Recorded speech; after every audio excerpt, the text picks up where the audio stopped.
Hi, ಇದು ನನ್ನ second video. ಬೆಂಡೆಕಾಯಿ ಪಲ್ಯ ಆ್ಯಂಡ್ ಚಪಾತಿ ರೆಸಿಪಿ ಹಾಕ್ತಾಯಿದ್ದೀನಿ.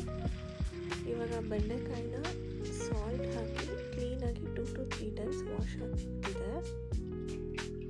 ಇವಾಗ ವಾಶ್ ಆದಮೇಲೆ ಕಾಯಿಸೋರೋ ಪಾತ್ರೆ, ನೀರು ಡ್ರೈನ್ ಔಟ್ ಆಗೋ ಪಾತ್ರೆಗೆ ಹಾಕ್ಕೊಂಡು ಅದರಲ್ಲಿ ಒಂದು 15-20 ಮಿನಿಟ್ಸ್ ಬಿಟ್ಟು ಕಾಟನ್ ಬಟ್ಟೆನಲ್ಲಿ ಈ ಥರ ಡ್ಯಾಪ್ ಮಾಡಿ ಡ್ರೈ ಮಾಡಿ ಲೈಕ್ 1/2 ಅವರಿಂದ 1 ಅವರ್ 1.5 ಅವರ್ ಬಿಟ್ಟು ಆಮೇಲೆ ಚಾಪಿಂಗ್ಗೆ ರೆಡಿ ಮಾಡ್ಕೋಬೇಕು. ಆವಾಗ ಅದು ಡ್ರೈನೆಸ್ ಕಮ್ಮಿ ಇದ್ದಷ್ಟು ರೋಸ್ಟ್ ಮಾಡುವಾಗ ಅದು ಲೋಳೆ ಬರೋದಿಲ್ಲ, ಅವಾಯ್ಡ್ ಆಗುತ್ತೆ. ಆ್ಯಂಡ್ ಇದೇ ಥರ ರೆಸಿಪೀಸ್ ಮತ್ತು ಇನ್ಸ್ಟೆಂಟ್ ರೆಸಿಪಿಗೆ ಸಬ್ಸ್ಕ್ರೈಬ್ ಮಾಡಿ.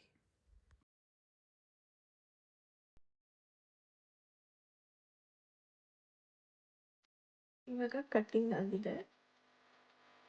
ಸ್ವಲ್ಪ ಎಣ್ಣೆ ಹಾಕಿ ಬೆಂಡೆಕಾಯಿನ ರೋಸ್ಟ್ ಮಾಡ್ತಾ ಇದ್ದೀನಿ.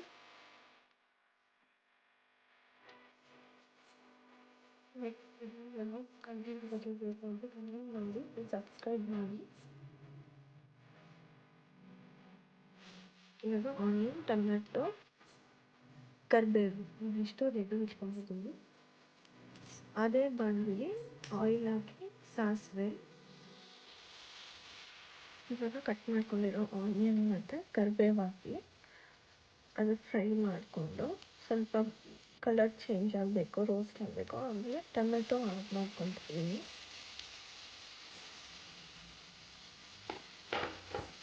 ಅದ್ರ ಜೊತೆ ಸ್ವಲ್ಪ ಸಾಲ್ಟು, ಆಮೇಲೆ ಚಿಲ್ಲಿ ಪೌಡರ್ ಹಾಕಿ ಸ್ವಲ್ಪ ಫ್ರೈ ಮಾಡಿಕೊಂಡು ಟೊಮೆಟೊ ಸ್ವಲ್ಪ ಸ್ಮ್ಯಾಶ್ ಆಗಬೇಕು, ಅಲ್ಲಿವರೆಗೂ ಫ್ರೈ ಮಾಡ್ಕೊಬೇಕು. ಈ ಪಲ್ಯ ಚಪಾತಿಗೆ ತುಂಬ ಚೆನ್ನಾಗಿರುತ್ತೆ.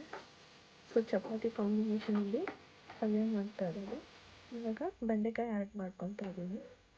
ರೋಸ್ಟ್ ಮಾಡ್ಕೊಂಡು ಇಟ್ಕೊಂಡಿದ್ದ ಬೆಂಡೆಕಾಯಿ ಇವಾಗ ಆಗಿದೆ. ಇವಾಗ ಪ್ಲೇಟಿಗೆ ಸರ್ವ್ ಮಾಡ್ತೀವಿ ಚಪಾತಿ ಜೊತೆ. ರೊಟ್ಟಿ, ದೋಸೆ, ಜೋಳದ ರೊಟ್ಟಿ ಅದ್ರ ಜೊತೆ ಎಲ್ಲ ತುಂಬ ಚೆನ್ನಾಗಿರುತ್ತೆ. ರಸಮ್ ರೈಸ್, ದಾಲು ಅದ್ರ ಜೊತೆನೂ ಕೂಡ ರೆಸಿಪಿ ಟ್ರೈ ಮಾಡಿ. ನೆಕ್ಸ್ಟ್ ಯಾವ ಥರ ರೆಸಿಪಿ ಬೇಕು ಅಂತ ಕಮೆಂಟ್